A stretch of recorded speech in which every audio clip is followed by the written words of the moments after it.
A história do povo de Deus é a história de um povo que falhou na sua missão. É a história de um povo que falhou na missão que lhe foi dada. O pecado trouxe uma separação entre a criatura e o Criador, ou seja, entre toda a criação, nós seres humanos e Deus. O pecado trouxe essa separação. E há uma quebra de relacionamento entre nós e o nosso Criador. Isso acontece lá no início da Bíblia, em Gênesis 3. E para quem leu já a sequência de Gênesis, sabe que do Gênesis 3 ao Gênesis 8, nós temos ali relatado a consequência do pecado, que logo em Gênesis 4 é um homicídio, né? Caim mata Abel. E aí vem a decadência e depois Deus traz um renovo através de Noé, que prova para nós seres humanos que o nosso coração é inclinado ao mal desde o nascimento, porque não resolveu. O dilúvio não resolveu. E aí em Gênesis 12 vem o chamado de Abraão. Deus vem ao encontro desse ser humano pecador, é Deus quem vai até Abraão, quem vem até esse ser humano, para se relacionar e estabelecer a partir de Abraão uma aliança. E essa aliança, essa história, vai de Gênesis 12 até Malaquias, digamos assim. Não é que acaba em Malaquias, mas ela tem um enfoque durante todo o Antigo Testamento. Malaquias é o último livro do Antigo Testamento. Então, a maior parte da Bíblia, quase toda ela, é a história desse Deus se relacionando com esse povo, tentando levar esse povo a fazer a sua vontade. Deus separou o povo e mostrou para esse povo, ele se mostrou para esse povo com todo o seu poder. Como que a gente sabe que ele se mostrou para esse povo com todo o seu poder? A forma como Deus cuida deles, a forma como Deus tira eles do Egito, a forma como eles veem grandes milagres acontecerem, como o maná que caía do céu e alimentava eles todos os dias, como o mar que abre no meio, como as muralhas de Jericó que vão ao chão. Deus manda provas e provas e provas, mostrando para o povo quem ele era.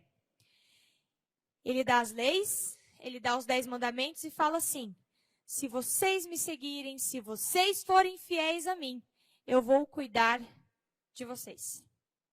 Basicamente, é isso.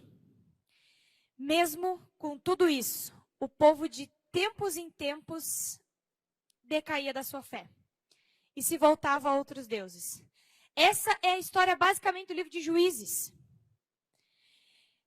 O povo esquece de Deus, começa a adorar outros deuses e confiar em outras coisas, aí começam a ser atacados, sofre, daí o povo ora para Deus, o Senhor, o verdadeiro Deus. Deus levanta um juiz, alguém que vai livrar eles. Aí eles são libertos, têm uma vida de paz, o juiz morre, começa tudo de novo. Essa é a história do livro de Juízes, basicamente. Só que essa é basicamente a história de todo o Antigo Testamento, nessa relação entre Deus e esse povo. É uma história de Deus chamando, e o povo virando as costas. Basicamente assim, é assim que a gente vê os relatos. Deus sempre de novo indo ao encontro desse povo e eles se tornando facilmente idólatras e se esquecendo de Deus. Quando Deus chama Abraão e quando Deus separa esse povo, que a gente chama de povo de Deus, povo de Israel, povo hebreu, depois com Jesus a gente conhece eles como judeus, mas vamos colocar isso tudo numa mesma... É a mesma nomenclatura, só tem algumas divisões aí dentro, mas é tudo o mesmo povo. povo hebreu, povo de Deus, povo de Israel, povo judeu. A missão que Deus dá para o povo é clara. Vocês vão ser bênção para todos os povos da terra. Eu vou abençoar vocês e vocês vão ser bênção para todos os povos da terra. E nessa missão eles falham. Por que eles falham? Porque era a partir deles que os demais povos ao redor da terra prometida, da terra de Canaã, iriam conhecer Deus. Esse era o objetivo. Deus falou assim, olha, eu separei vocês, eu ensinei vocês quem eu sou, eu coloquei a minha lei para vocês, e agora vocês vão repassar isso adiante. Essa era a missão deles. Só que ao invés de contaminar os outros, eles foram contaminados. Ao invés de ser bênção para todos os povos e repassar adiante quem era esse Deus verdadeiro, eles permitiram que a idolatria adentrasse os seus corações. E aí esse povo vai se perdendo aos poucos. Ao invés de adorar, orar e confiar naquele que criou os céus e a terra em que eles moravam e que eles foram levados até lá, eles adoraram, confiaram, se prostraram a deuses criados por mãos humanas. Essa é uma acusação que a gente vê várias vezes no Antigo Testamento. Vocês se prostraram a deuses criados por mãos humanas. Ou seja, não são deuses, são objetos. E aí, os servos de Deus naquele tempo, especialmente depois que Israel já estava ali no reinado, e já tinha se dividido, já tinha tido a briga entre os filhos de Salomão, já tinha reino do sul e reino do norte. Israel começa a ir ladeira abaixo, cada vez mais distante do Senhor. Deus levanta os profetas e, basicamente, uma das principais tarefas dos profetas era chamar o povo ao arrependimento. Era dizer para o povo, voltem ao Senhor, olha o que vocês estão fazendo, lembrem-se do que o Senhor fez por vocês. E esses são os que mais são perseguidos, como Elias, como Eliseu, como Isaías, como Jeremias, Oséias. São profetas que têm a incumbência de falar para o povo, vocês se tornaram idólatras, vocês estão pecando, voltem para o caminho do Senhor, vocês estão longe dele. E aí os profetas foram negligenciados, ou seja, o povo não quis ouvi-los, ridicularizados, perseguidos, mortos por pregarem a palavra. E aí, esse povo vai se desviando a tal ponto, que ao final dessa história dos dois reinos, os dois reinos caem. Ou seja, eles são destruídos. O reino do norte pela Síria, o reino do sul pela Babilônia. E de lá até hoje, eles nunca mais voltaram a ser o que eram. E nem voltarão.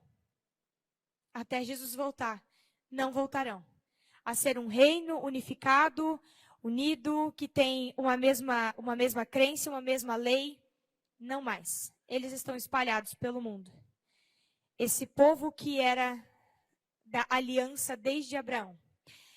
Jeremias é um desses profetas que alerta o povo, que chama de volta para adorarem ao único e verdadeiro Deus.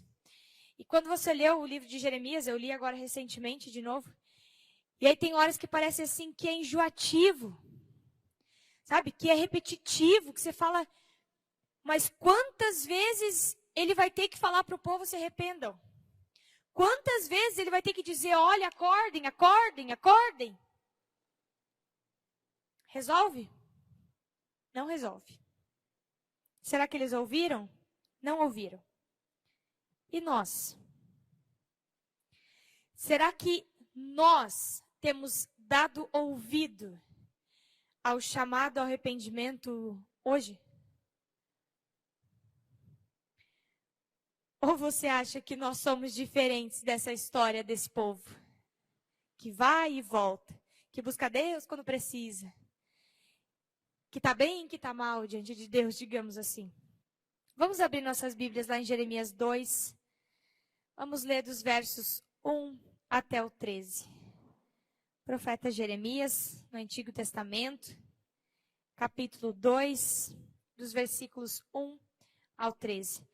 Quem viu a mensagem que mandei essa semana, já teve a oportunidade de ler em casa, meditar um pouquinho nesses textos? Jeremias 2, do 1 ao 13.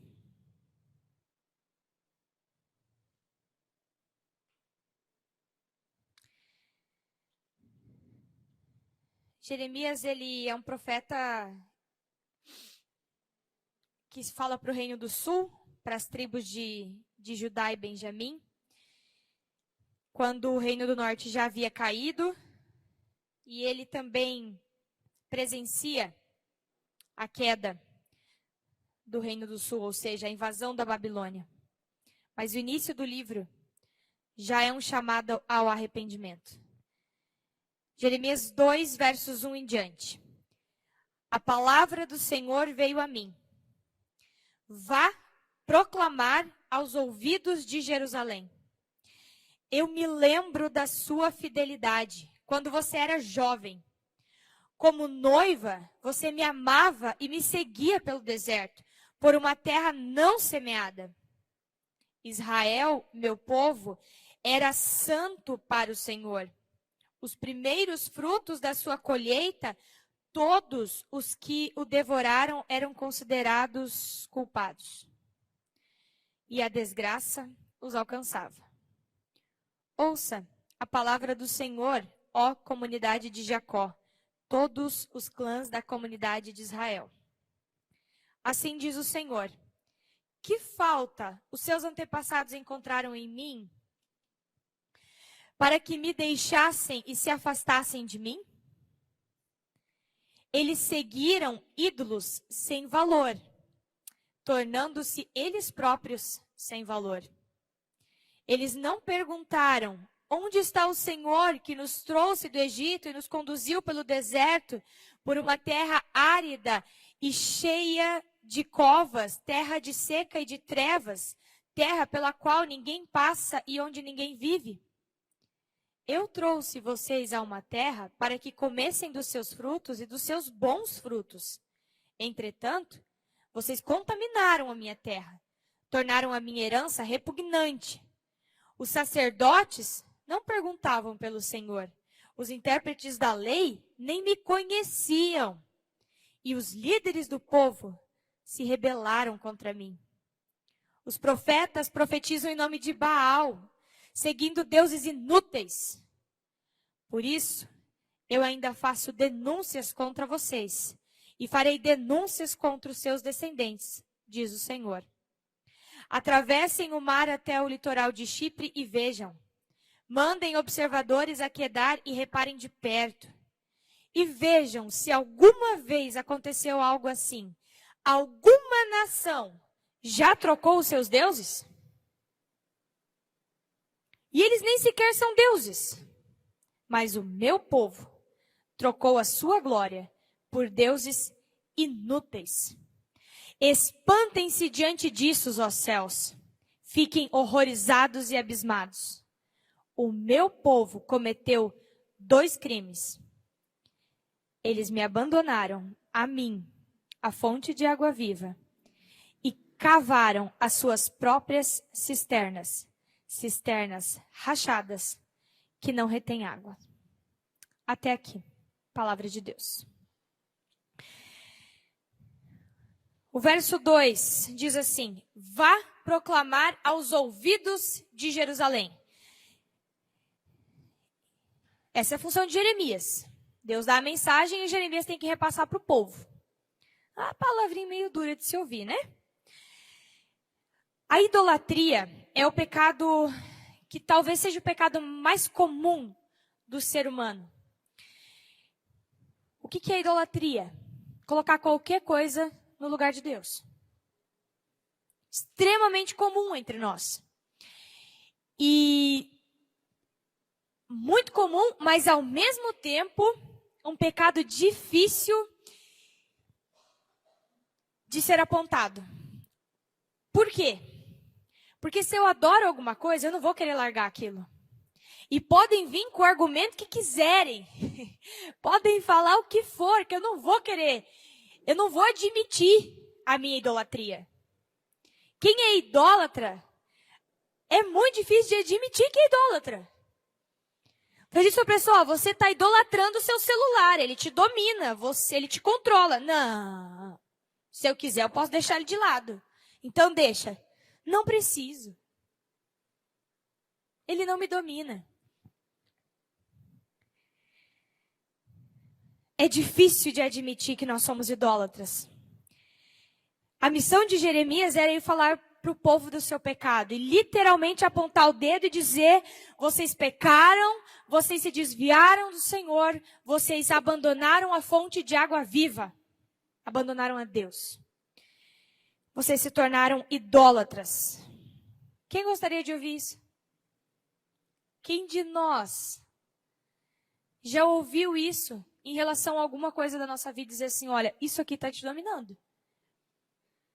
Abandona esse pecado. Está se tornando teu Deus. Deus enviou Jeremias para falar, para gritar, para pregar e para insistir mais uma vez com aquele povo. Nos versos 2 e 3, Deus fala assim para o povo, eu me lembro da sua fidelidade. Ou seja, lá no início vocês foram fiéis a mim. Você era como uma noiva que me amava e me seguia pelo deserto, por uma terra não semeada. Israel era santo para o Senhor, os primeiros frutos da sua colheita. Todos os que o devoravam eram considerados culpados, e a desgraça os alcançava, declara o Senhor. Ou seja, por um tempo Deus diz, eu lembro de quando vocês foram fiéis, quando eu conduzi vocês pelo deserto.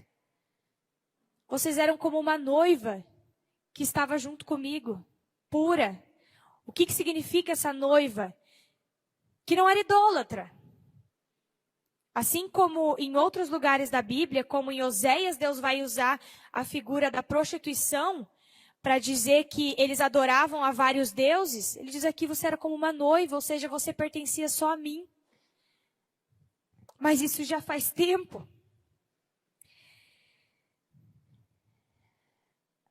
Talvez o momento assim em que Israel mais viveu próximo ao Senhor foi o reinado de Davi e o início do reinado de Salomão. Depois eles começam de se dispersar. Eles começam de esquecer o que Deus tinha feito por eles. Esquecer o que eles viveram no deserto. As gerações vão passando e elas não conseguiram colocar para as próximas gerações esse poder de Deus. Eles não conseguiram colocar no coração dos mais jovens quem era Deus. E eles vão se esquecendo. Na mensagem que Deus envia por meio de Jeremias, ele lembra o povo desses tempos que eles obedeciam. Para ver se eles voltam e falam assim, lembra daquela época. Os versos 4 e 5 dizem, ouçam a palavra do Senhor, ó comunidade de Jacó, todos os clãs da comunidade de Israel. Assim diz o Senhor, que falta os seus antepassados encontraram em mim, para que me deixassem e se afastassem de mim. Eles seguiram ídolos sem valor, tornando-se eles próprios sem valor. Gente, é Deus, Todo-Poderoso, Criador, perguntando para aquele povo que tinha abandonado eles, que falta eles encontraram em mim. Não existe nenhuma falta. Mas Deus está falando, ok, se vocês escolheram outros deuses, então me diz o porquê, pelo menos. O que houve em mim, no meu relacionamento com vocês, que vocês podem reclamar? Eles não tinham como responder a isso. Que paciência o nosso Deus tem conosco, a ponto de olhar para a nossa idolatria e ainda nos perguntar o porquê. A ponto de ter misericórdia diante da nossa perdição e da perdição da nação de Israel. E esse versículo, final do versículo 5, tem algo que é sensacional. Você sabe o que a idolatria faz com a gente? O que a idolatria faz conosco? Ela tira o nosso valor. A idolatria inverte os valores da criação. O final do versículo 5 diz assim: eles seguiram ídolos sem valor, tornando-se eles próprios sem valor. Quando nós, como seres humanos, adoramos a qualquer coisa da criação, nós nos tornamos como a coisa a qual nós adoramos. Eu gosto de explicar da seguinte maneira.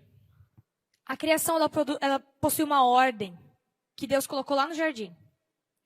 Então é Deus, criador de todas as coisas, e qualquer outra coisa está abaixo de Deus. Tudo. Ele tem poder e autoridade sobre qualquer outra coisa. Absolutamente tudo.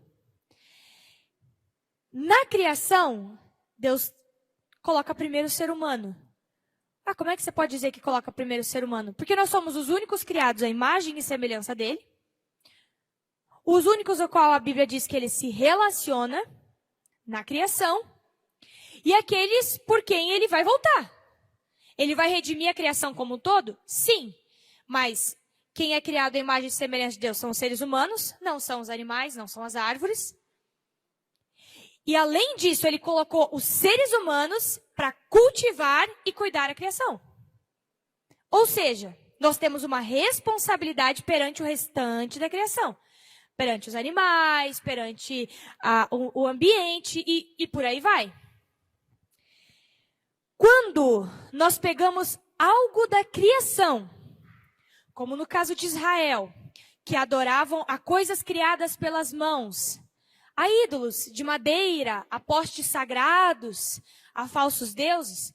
Quando a gente pega uma coisa que está na criação e a coloca como Deus, na verdade, ela está aqui embaixo. Então nós estamos nos igualando a ela. Nós nos tornamos sem valor, assim como aquilo que nós adoramos. É isso que o versículo está dizendo. Se você adora a algo que não é Deus, você se torna como aquilo que você adora. Se você adora a um falso Deus, você se torna como ele, perdendo a sua identidade de filho amado, criado por Deus, para cultivar e guardar a criação. Eles seguiram ídolos sem valor, tornando-se eles próprios sem valor. Eles eram a nação de Deus, separada para adorar a Deus e ser bênção para todos os povos. Quando eles esquecem de Deus e escolhem seguir a outros deuses, eles estão dizendo: nós não queremos essa identidade de filhos teus, de povo teu. Eles se rebaixaram, tornando-se eles próprios sem valor. Versos 6 a 8. Eles não perguntaram: onde está o Senhor que nos trouxe do Egito e nos conduziu pelo deserto, por uma terra árida e cheia de covas, terra de seca e de trevas, terra pela qual ninguém passa e onde ninguém vive? Eu trouxe vocês a uma terra fértil, para que comessem dos seus frutos e dos seus bons produtos. Entretanto, vocês contaminaram a minha terra, tornaram a minha herança repugnante. Os sacerdotes não perguntaram pelo Senhor, os intérpretes da lei não me conheciam, e os líderes do povo se rebelaram contra mim. Os profetas profetizam em nome de Baal, seguindo deuses inúteis. O primeiro indicativo da idolatria, de que nós estamos nos tornando idólatras e colocando outras coisas no lugar de Deus na nossa vida, é que nós começamos a deixar Deus de lado. A gente vai se esquecendo aos pouquinhos de quem Ele é, do que Ele fez por nós. Nós vamos apagando da memória e da nossa vivência o poder de Deus, os milagres que Ele já operou na nossa vida, os momentos em que nós já entendemos o amor e o poder dEle. A gente vai deixando a Bíblia de lado, a gente vai deixando a oração de lado e a gente vai se afastando. E isso às vezes é bem sorrateiro. E aí a idolatria vai tomando conta. Vai tomando o primeiro lugar. A gente vai substituindo o lugar onde Deus ocupava, que é o primeiro lugar, por qualquer outra coisa. Assim foi com Israel. Não foi do dia para a noite, foram em vários momentos, mas eles foram abandonando o Senhor, substituindo por qualquer outra coisa que parece servir melhor. Versos 9 a 12. Por isso, eu ainda faço denúncia contra vocês, diz o Senhor, e farei denúncias contra os seus descendentes. Atravessem o mar até o litoral de Chipre e vejam. Mandem observadores a Quedar e reparem de perto.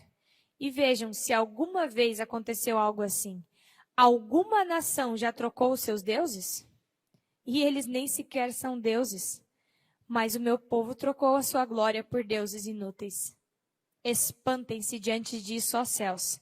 Fiquem horrorizados e abismados. Olha que loucura Deus olhar para o povo e falar assim: vocês viram alguma nação ao redor de vocês trocando os deuses? Ele está dizendo assim: vocês eram para ter sido bênção para esses povos. Vocês eram para ter transformado eles. Não, mas foram vocês que me trocaram. É como ver uma pessoa que troca de time. É raro. Adulto, então, nem sei se existe. E ele está dizendo: e vocês me trocaram por aquilo que nem Deus é. Vocês me trocaram por objetos, por coisas que vocês fizeram com as próprias mãos. O nosso coração pecaminoso foge da verdade, foge constantemente da fonte de água viva.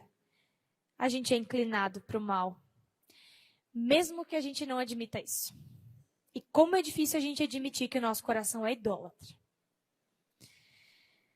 Nós temos mais facilidade de adorar falsos deuses do que ao verdadeiro Deus. E sabe por quê? Por que é mais fácil adorar a uma coisa que eu crio? Por que é mais fácil adorar a um pote de flor? Por que é mais fácil adorar ao dinheiro? Por que é mais fácil adorar a pessoas? Por que é mais fácil adorar autoridades?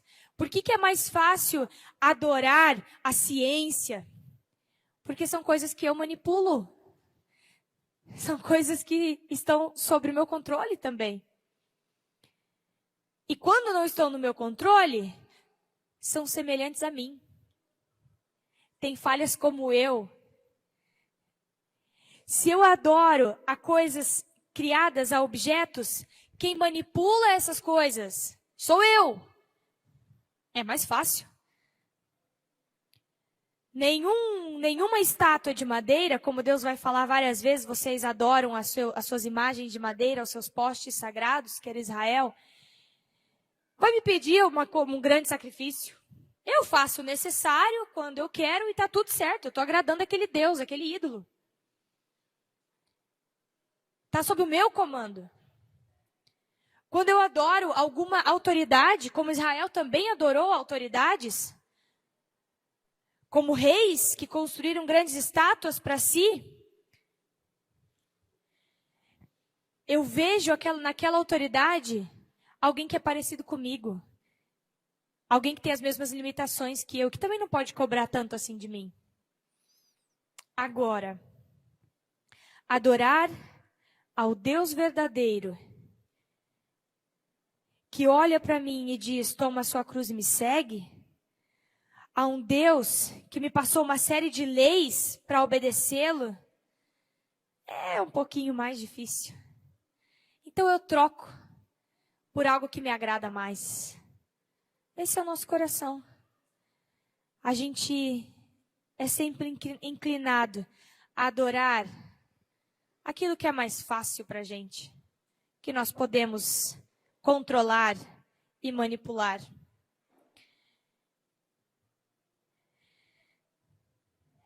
O meu povo cometeu 2 crimes, verso 13. Eles me abandonaram a mim, a fonte de água viva, e cavaram as suas próprias cisternas. Cisternas rachadas que não têm água. Abandonar a fonte de água viva. Virar as costas para Deus. Cavar as suas próprias cisternas. Cisternas rachadas que não retêm água. É viver uma vida sedenta. Nunca saciado. Porque eliminaram a fonte de água viva. E escolheram uma água que não preenche. Esses são os 2 crimes de Israel.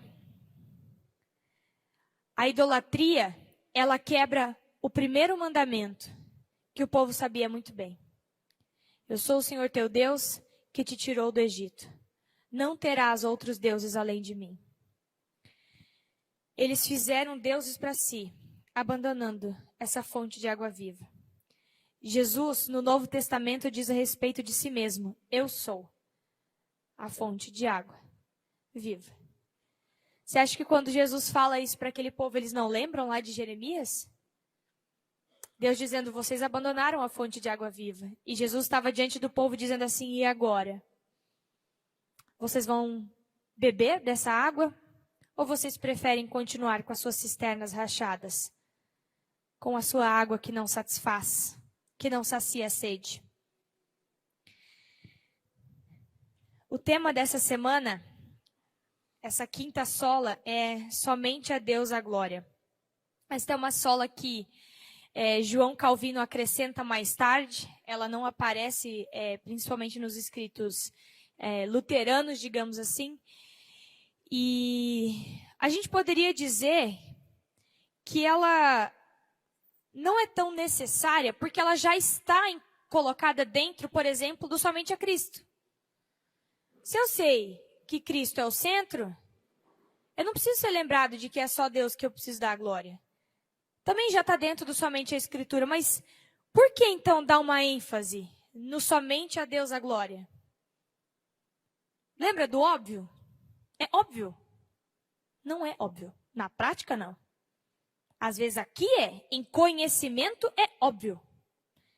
Mas no dia a dia, como nós somos idólatras e como nosso coração é sempre voltado à idolatria, nós precisamos ser lembrados de que não devemos permitir que qualquer coisa ocupe o primeiro lugar da nossa vida, a não ser o verdadeiro Deus.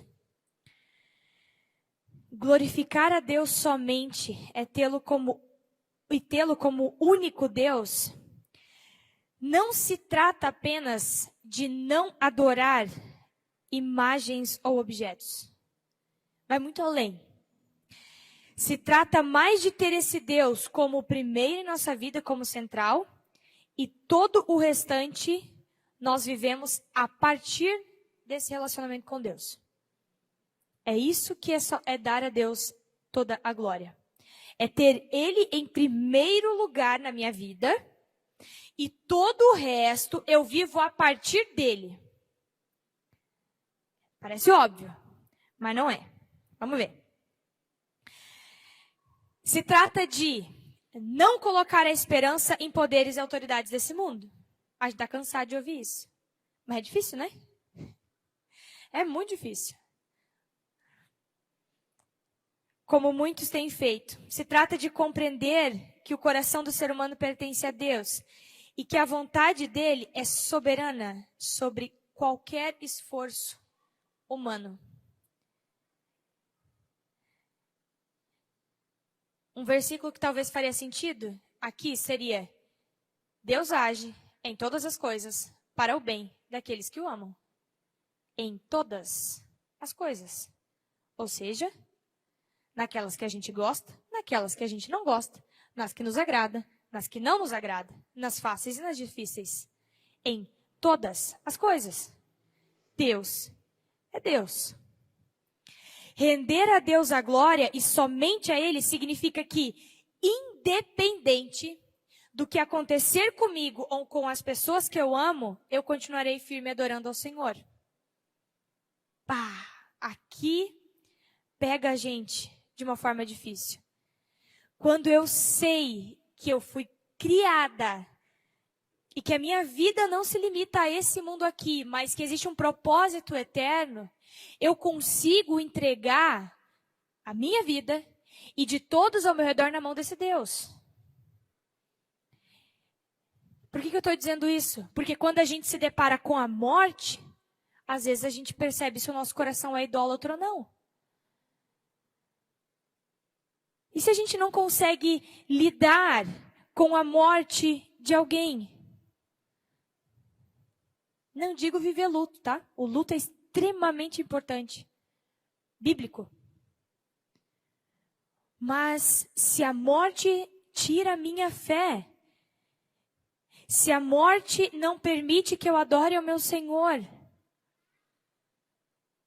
então será que o Senhor está no primeiro lugar da minha vida?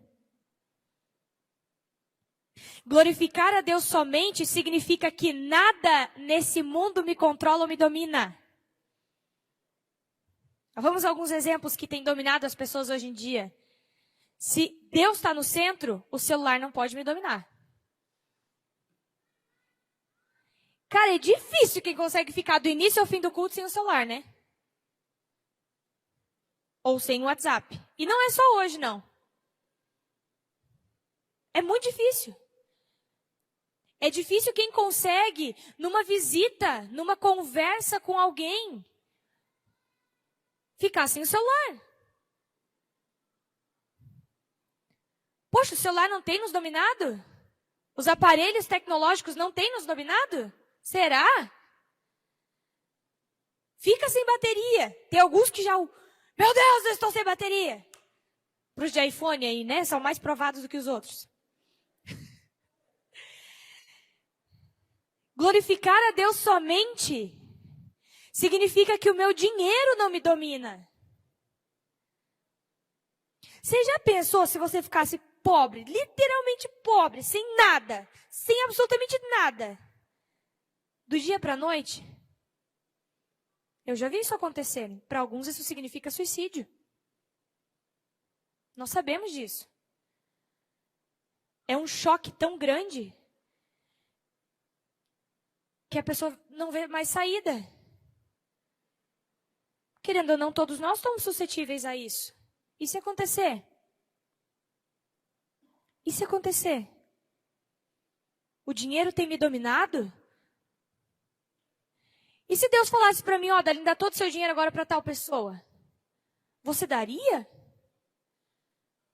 Todos os seus bens?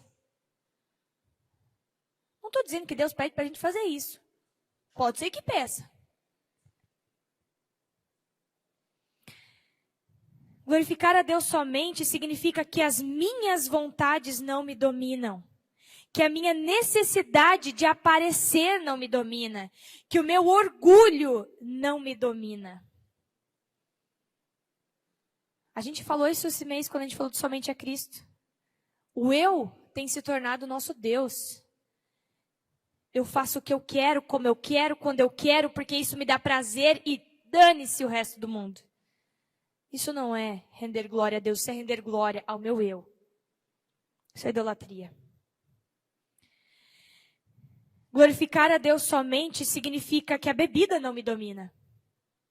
Significa que o cigarro não me domina. Essas são dependências que a gente tem mais facilidade de acusar, né? Mas se tu não consegue ficar um tempo sem beber, ou sem fumar, ou vamos a um negócio assim que o crente gosta, significa que a comida não me domina. Porque a comida domina pessoas. Se você tem uma comida na sua frente e você não consegue parar de comer até que aquilo acabe, Mesmo que você já esteja passando mal, abre teus olhos, a comida está te dominando. Se tu não consegue fazer jejum, tu enlouquece quando é para fazer 8 horas de jejum.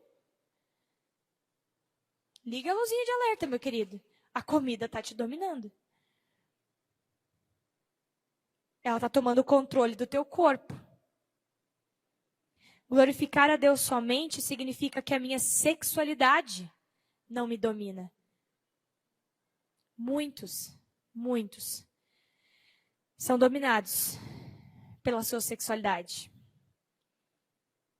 São dominados pelos seus desejos e paixões sexuais. E aí preferem seguir os seus desejos e paixões sexuais do que a Deus. Glorificar a Deus somente significa que a pornografia não me domina. A gente tem dificuldade de falar pornografia, né? Graças a Deus, assim, ó, com jovens e os adolescentes, a gente tem muito mais facilidade. Porque a gente chega e pergunta, e aí, como é que tá? Alguns ainda não cheguei nesse nível, mas esperem, viu? Por quê? Porque é algo que escraviza tantas pessoas, e tá lá escondidinho. E domina a ponto de acabar com famílias, com casamentos, de destruir pessoas. De a pessoa não conseguir mais conviver com outros porque está dominado pela sua sexualidade, dominado pela pornografia. Aquilo que me domina, aquilo que exerce o poder sobre mim, aquilo que controla as minhas escolhas, as minhas ações, as minhas decisões, esse é o meu Deus. Esse é o meu Deus. Não esqueçam, a idolatria me torna sem valor, porque ela apaga a minha identidade. Quando eu sou escravo de alguma coisa, eu não tenho mais a identidade de filho, seja ela qual for. O povo de Israel foi avisado por anos e por gerações a voltarem-se ao Senhor, mas eles não fizeram. Ou por não enxergarem a sua idolatria, ou por não quererem largar dela. Por falarem, não, isso aqui eu não vou largar. Vou seguir aqui, tá tudo bem. Mas o Senhor lhes enviou mensageiros para que eles acordassem. Mensageiros para que eles se arrependessem. Deus tem feito o mesmo conosco. Ele nos chama a largar a nossa idolatria e a glorificar a Ele e somente a Ele. A abandonar aquilo que tem tomado o lugar dEle nas nossas vidas. Essa semana nós compartilhamos nas células sobre a quarta sola, de somente a Escritura. E aí eu achei bem legal, eu nem tinha pensado nisso. Alguns falaram assim, não, porque uma das perguntas era, o que é a Bíblia para você, né? E aí as respostas bem bonitas, né? Não, a Bíblia é essencial, a Bíblia é muito importante, a Bíblia é lá que eu encontro tudo que eu preciso. Aí a pergunta próxima era, como é que você tem lido a Bíblia? Nunca. E eu não tinha nem me ligado que as duas perguntas tinham essa ligação, assim. Daí as pessoas falaram, pois é, né? A gente respondeu lindo a primeira pergunta e agora a gente vai dizer, mas a gente não lê.